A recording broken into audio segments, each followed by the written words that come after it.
आजकल हर बंदा परेशान है और हमारे माशरे में एंग्जाइटी बढ़ती जा रही है। एंग्जाइटी कहते ही इसे हैं कि बैठे बैठे बिलावजह गमजदा हो जाना, बिलावजह दिल घबराने लग जाना, फियरफुल हो जाना, ऐसे समझना कि कोई बहुत बड़ी आफत आने वाली है, कोई बहुत बड़ा हादसा होने वाला है। हर वक्त जो है वो स्ट्रेसफुल कंडीशन में रहना। इसकी बहुत सी वजूहात हैं, क्योंकि पाकिस्तान जिन हालात से गुजर रहा है इस वक्त, तो यहाँ पर जो एक नॉर्मल वेज है मिडिल क्लास की, वो इतनी ही है कि मुश्किल से महीना जो है वो पूरा होता है। ऊपर से जो औलाद है वो तरह तरह की ख्वाहिशात कर रही है और अखराजात बढ़ते जा रहे हैं, और हमारे ग्रेटिफिकेशंस, हमारी ख्वाहिशात भी बढ़ती जा रही हैं ड्रामास को देख के। और दूसरों के लाइफ हैं, उनकी एंग्जाइटी और उनके स्ट्रेस की मेन वजह फाइनेंशियल है। दूसरा, ख़ानदानी झगड़े। हमारा जो फैमिली स्ट्रक्चर अनफॉर्चुनेटली जिस तरह से है, मिडिल क्लास की बात कर रहा हूँ और लोअर मिडिल क्लास की, तो एक आम आदमी की, यकीन करें, आधी से ज़्यादा ज़िंदगी सिर्फ लड़ाई झगड़ों में गुजर जाती है। और उन लड़ाई झगड़ों में ना बच्चों की सही तरबियत हो पाती है, ना ही बाकियों की ग्रूमिंग हो पाती है, और एनर्जीज भी डाउन होती हैं, स्ट्रेस भी आता है, एंग्जाइटी भी आती है, वगैरह वगैरह। इसलिए मैं समझता हूँ कि कहीं ना कहीं जो तरबियत में कमी रह गई है, उसके पीछे मेन वजह यह है कि हमने कुरान से राब्ता ख़त्म कर दिया और हमने कुरान मजीद को सिर्फ एक पढ़ने वाली किताब जो है उसकी हैसियत दी। पढ़ने वाली से यहाँ पे मुराद है कि अरबी में पढ़ने की हैसियत दी, कि जब किसी की डेथ हो तो कुरान को निकाल के पढ़ा जाए, या अपना कोई काम कराना हो, कोई जॉब करनी हो तो फलानी सूरह 10 बार पढ़ ली। अदरवाइज कुरान को हमने रोल करके उस खूबसूरत से ग़िलाफ़ में रोल करके हम टॉप शेल्फ में रख देते हैं, और जब उसकी ज़रूरत होती पढ़ने की तभी हम उसे निकालते हैं। तो हमारे माशरे में जो डाउनफॉल नज़र आता है, उसकी मेन वजह मैं समझता हूँ कि कुरान से दूरी है।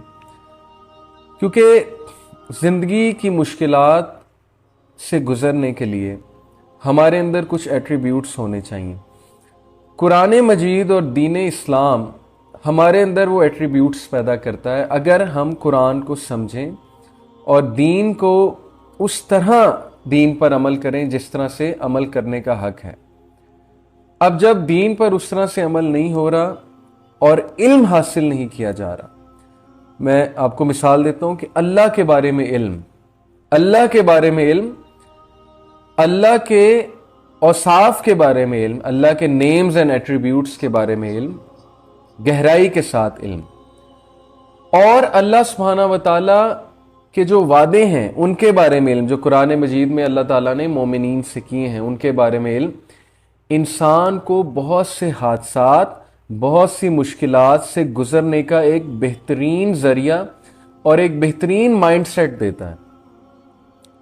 अब किसी की जॉब चली गई, किसी पे फाइनेंशियल बर्डन आ गया, या किसी को जो है वो उम्मीद ही नहीं नजर आ रही किसी हादसे के बाद, तो इन सारी चीजों से उसे अल्लाह पे तवक्कल ही निकालेगा। और अल्लाह पे तवक्कल कैसे आएगा जब हमें इल्म ही नहीं है कि तवक्कल होता क्या है।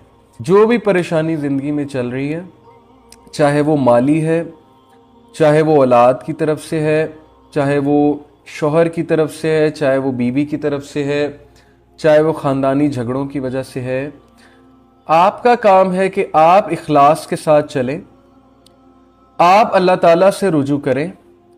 जो चीज़ इखलास के साथ की जाती है, जो चीज़ अच्छी नीयत के साथ की जाती है, उसका रिवॉर्ड हमेशा अच्छा ही होता है। क्योंकि ये याद रखें कि तमाम चीज़ों को कंट्रोल करने वाली ज़ात अल्लाह सुब्हाना व तआला की है, और इस सारी जर्नी में, इस परेशानी की जर्नी में आपको अपने वसवसों का मुकाबला भी करना है, अपने डीमंस को भी फाइट करना है। शैतान वसवसे बहुत डालेगा कि अल्लाह ने तुम्हें फॉरसेक कर दिया है, या वो डिमोटिवेट इतना ज़बरदस्त करेगा कि आपको लगेगा कि दुनिया में आपसे ज़्यादा परेशान इंसान कोई और है ही नहीं। तो जब आपको ये लगेगा तो फिर आप एंग्जाइटी पेशेंट बन जाएंगे, आप डिप्रेशन में चले जाएंगे। आपको नेमतों की बजाय सिर्फ जो है वो मुश्किलें नजर आएंगी कि मेरी जिंदगी में सिर्फ रुकावटें हैं, मेरी जिंदगी में सिर्फ मुश्किलात हैं। हालांकि कितनी अच्छी चीजें भी होंगी, कितनी नेमतें भी होंगी, पॉजिटिव साइड भी होगी हमेशा। तो इसलिए अपने आप को भी थोड़ा वक्त दें, रिलैक्स करें, अच्छे मोमेंट्स का फ़ायदा उठाएं, अच्छे लोगों में उठे बैठें, अच्छा वक्त सर्व करें। अपने आप को इतने स्ट्रेस में मत डालें, अपने आप पे रहम करें, क्योंकि आपकी बॉडी का आप पे राइट है। तो अल्लाह से अच्छी उम्मीद लगाते हुए, अल्लाह सुब्हाना व तआला के बारे में अच्छा सोचते हुए अल्लाह ताला से रुजू करें, अल्लाह ताला से बहुत मदद मांगें। जब हमने वो कहानियाँ, वो स्टोरीज ही नहीं पढ़ी अंबिया की या दीगर लोगों की जिनका कुरान में जिक्र है कि जिन्होंने अल्लाह पे तवक्कल किया था तो अल्लाह ने उन्हें रिटर्न कैसे किया, जब हमने आज तक यही नहीं पढ़ा कि अल्लाह ताला को पुकारा किस तरह से जाता है। मैं यहाँ पर आपको एक ज़बरदस्त मिसाल देता हूँ। ये मैं अपने एक दोस्त की मिसाल आपको देने लगा हूँ जस्ट टू मोटिवेट, कि मैंने उनसे ये सीखा कि अल्लाह से दुआ कैसे करते हैं, ये कि वो अल्लाह से मांग कैसे रहे हैं। मैं हतमी तौर पे आपको गवाही दे रहा हूँ कि कम से कम रेगुलर 2 महीने मैंने खुद विटनेस किया कि वो रोज़ाना तहज्जुद पे उठते थे, रोज़ाना, और वो कम से कम एक पारा रोज़ाना पढ़ते होंगे। नॉर्मल डेज की बात कर रहा हूँ, रमज़ान की बात नहीं कर रहा। रोज़ाना वो तहज्जुद पे उठते थे, क्योंकि ज़ाहिर है पता लग ही जाता है कि वो तहज्जुद पे उठे, बीइंग द रूम में।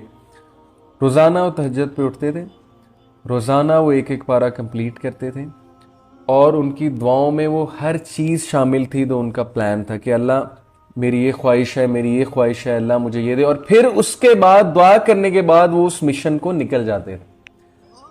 और आज एग्जैक्ट जो प्लान उन्होंने बनाया था वो उस प्लान पर है माशाल्लाह। मैं आपको बताना ही चाह रहा हूँ कि बहुत से लोग डीमोटिवेटेड हैं। वो कहते हैं हमारी नौकरियां नहीं लग रही, वो कहते हैं कि हम असबाब भी इख्तियार कर रहे हैं फिर भी कुछ नहीं हो रहा। तो मेरा उनसे क्वेश्चन है कि क्या वाकई आप असबाब इख्तियार कर रहे हैं? मैंने तो लोगों को इस तरह मेहनत करते देखा है कि रात को उठ के वो अल्लाह से मांगते हैं तहज्जुद पे, अपनी सारी ख्वाहिशात अल्लाह रब्बुल आलमीन के सामने पेश करते हैं, क्योंकि उन्हें पता है कि उस टाइम अल्लाह रब्बुल आलमीन से मीटिंग करो, वो ख़ास टाइम है मीटिंग करने का। और फिर सुबह होते ही मैंने उन्हें उस मिशन पर निकलते देखा है कि वो निकल के असबाब इख्तियार कर रहे हैं, जगह जगह जा रहे हैं, लोगों से मिल रहे हैं, कुछ ना कुछ कर रहे हैं, हाथ पैर हिला रहे हैं, और रात को आके अल्लाह से दुआ कर रहे हैं कि अल्लाह हम सुबह रिज़्क़ की तलाश में निकलेंगे तो हमारी मदद फरमा, हमें सही ट्रैक पर लेकर जा। अब compare this with our youth. सारी रात गुनाह के अमाल, अल्लाह से मदद मांगने की बजाय सारी रात गुनाह के अमाल, और सुबह सोना है, दोपहर तक सोना है, उसके बाद उठना है और लैपटॉप पे कुछ जो है वो जॉब वगैरह सर्च करनी है, सीवी फेंकनी है, एंड दैट्स इट। और उसके बाद अल्लाह से ये भी शिकायत करनी कि मेरी जॉब नहीं लग रही।